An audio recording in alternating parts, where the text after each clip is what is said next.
the bike within the next half an hour and then get off to Wales. Here we go, we're back on the road.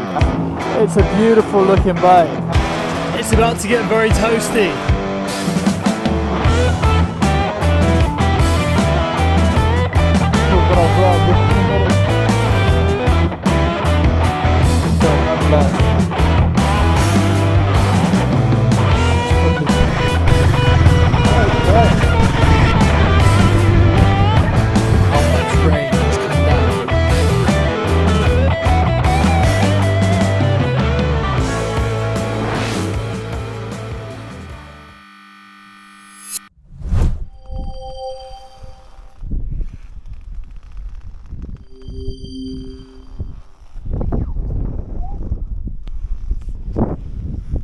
So beautiful here. I'm gonna head back to the accommodation now. The clouds are starting to head over, as you can see.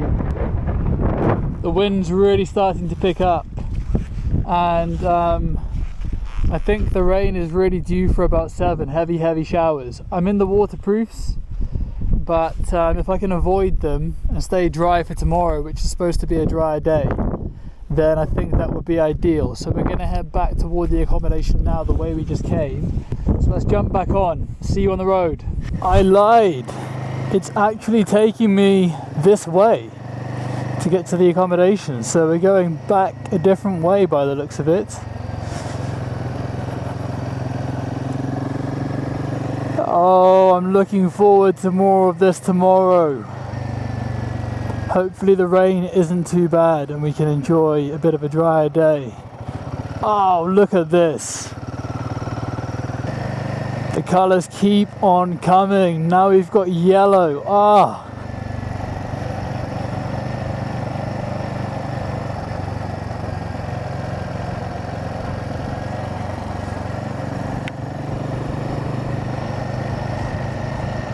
Views all around. I just missed that sign, which is unfortunate because I would have been able to tell you where we are right now, but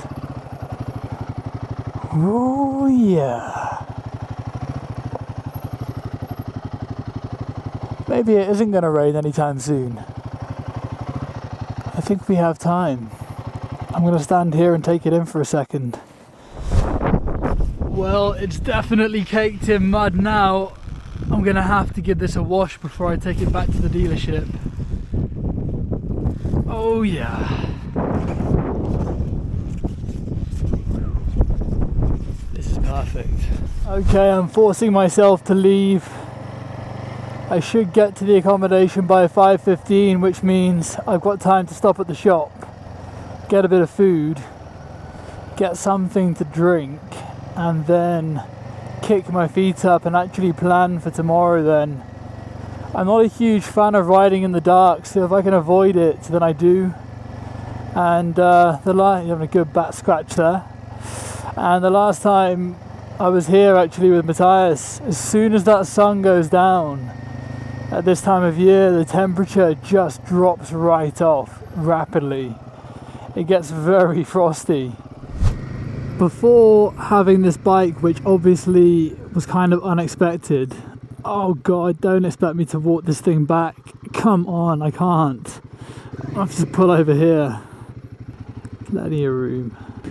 Okay, yeah, I would say the one thing that I've heard about this bike when you take it off-roading is that the front mud guard, because there's two.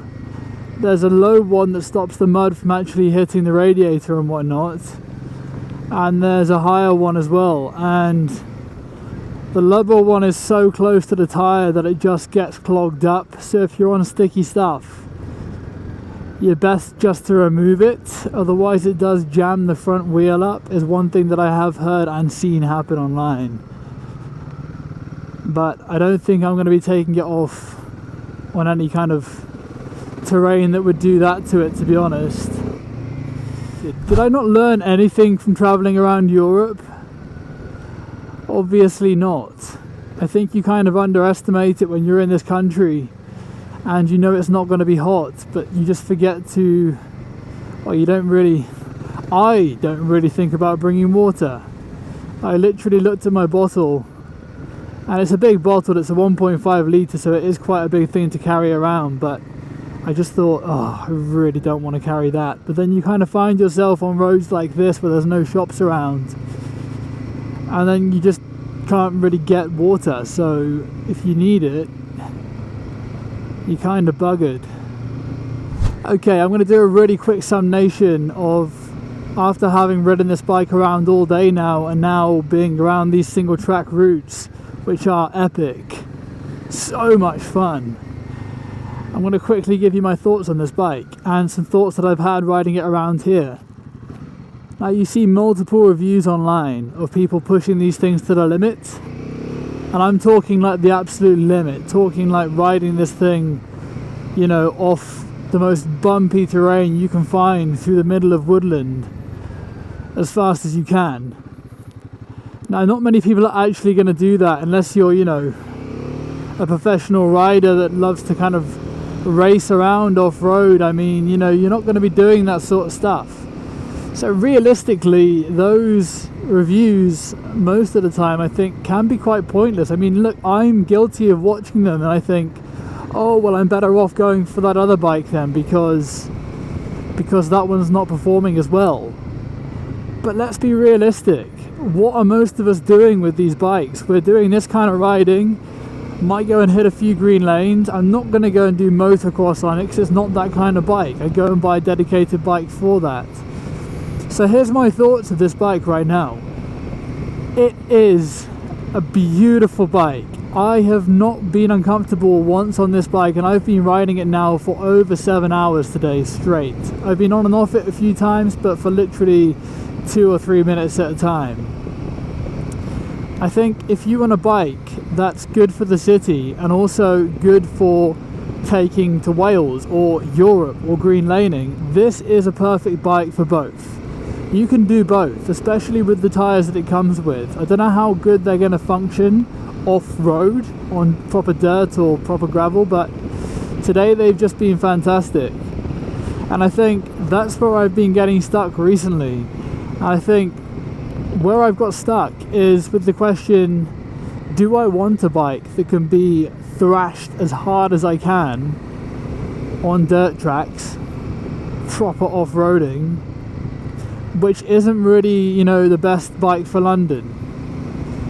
But then a lot of my riding is also around London and around cities, so you know, I look at things like the Honda CRF 300 Rally and stuff, and I just think, well, that's going to walk. You know, I put that outside my house in London.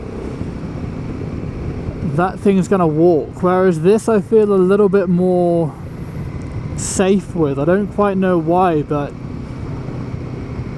yeah, there's just something about it. And I think this is the perfect bike for both. If you want to do a bit of this, a bit of London, a bit of city riding and a bit of traveling, then great. The only downside of this bike is the kind of top end speed when you're holding it for a long period of time, I would say, so far. But for what most of us want to do, this bike is fine. And I think I had the realization today that I watched these reviews myself, and I watched these reviews where they're pushed to the absolute max, where it's compared with, you know, all the other rally bikes, whatever those may be, and yeah, it's not the one that comes out on top. Rarely is it. But also, you just have to remember that as normal people that just want to go and have a fun time every now and then, but also ride it to work and commute in it and stuff, we're not going to be taking it off-roading and you know, trying to smash it to pieces. We're going to be riding it for fun. I think that's something to remember. Anyway, that's my current little recap on this bike after the first day of riding it. I love it so much. I think I actually love it more than the Interceptor now. And that is simply for the fact that, I think I said it earlier on, is that you're on this bike and you know it can handle most things, you know? Whereas on the Interceptor, especially around Europe, I often felt like, you know, on the gravel it was a bit of a struggle sometimes. Whereas if you're on something like this, no matter what you come across, you know, okay, I'm probably going to be okay. And also, there's no discomfort on riding this thing. I just feel so comfortable. It's blown my mind. The only reason I've never actually considered buying an adventure, I put that in hyphens or whatever you want to call it, quotation marks, bike, is because I've just thought, well, you know, I like riding around the city and I like the bike looking nice as well. But also, if you just want all-round functionality that allows you to do everything, why would you not get an adventure bike? That's my question, you know? I see the appeal so hard right now. I just want to add one more thing onto that. Oh, the co-op, amazing! The co-op is here, perfect. One more thing to add to that is that the only thing it does lack is that power. Like if you were to get a 700 or something similar, you know, or a proper crosser or rally bike, you'll have that power, whereas this, it doesn't have that pep. When you open it up, it doesn't kind of want to throw you off of it. That's the only thing I miss about really having a motocross bike, dedicated motocross bike, is that, oh boy, it's definitely got some mud on it now. Okay, we're gonna have to wash that. Yeah, I can't return it to them like that. They're gonna be like, what the fuck have you been doing with that bike?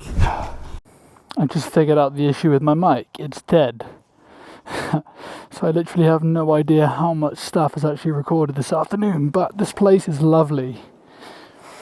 And I'm thinking if it's gonna stay quite dry like it is now, maybe I will stay for an extra day. Turning the bike on would be a good idea.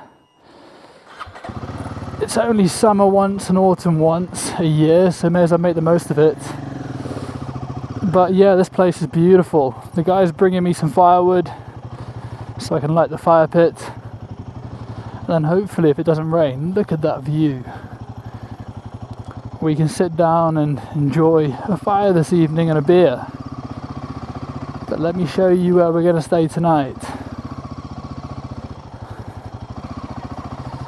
In one of these little cabins.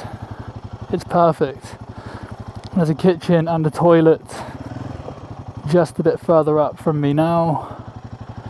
Oh, this is so perfect.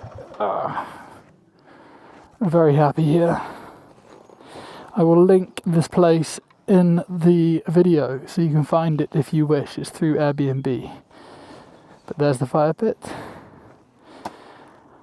Let's crack open a beer. Welcome to the crib, guys. It is perfect. And check out the view from inside. I mean, you can't see much from there, but what a beautiful day of riding it's been. It's just nice to ride around the UK. There's no stress whatsoever. I know where I'm going. If it doesn't go right, there's no mad panic. It's so relaxing. It's so fun. Just a day or two away. We should do this kind of stuff more often. I know it costs money, but today's cost me about 60 quid, including this place. I mean, come on. You spend that on a night out in London at least. So, yeah. Well worth it. Peace of mind. Papanchas, getting rid of it. See you guys in a bit. Welcome to my cabin. It's beautiful here. Look at it. Ooh, yeah. It's so nice here, and it's surprisingly warm. I could definitely camp right now. It must be about 16 degrees or so. I'm warm enough to wear a t-shirt right now. It's mad. But definitely wet. Definitely very, very wet. There's been flooding in parts.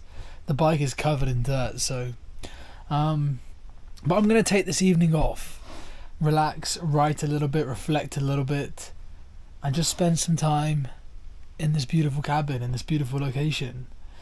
I've got a question that I really want to answer whilst I'm here, and I've got an answer to it now after the past few months of asking it. And for those of you that have watched the vlog, you might know that I've asked this question multiple times over the past few months. And that is, does vlogging a trip like this, when you're not being paid for it, when you're not making loads of money from it, you know, it's a different thing if it's paying for your trip. But when you're just doing it for the vlog, is it possible to do it? Does it affect the way you're experiencing the trip, is my question. And I do have an answer to myself from a question that I've been asking myself, and I'll talk about that tomorrow. But what a luxury. It's such a luxury to be indoors with plugs, with a light, with a cooker. I mean, if you travel like this, you've got it so easy. it feels like such a contrast to what I had in Europe most of the time, you know? It's so chilled. Anyway, I'll see you guys in the morning. Good night.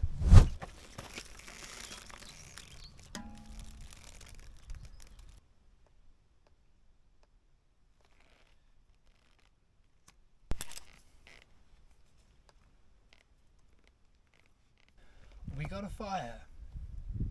I broke my rule, but I thought I had to film this part. It's beautiful.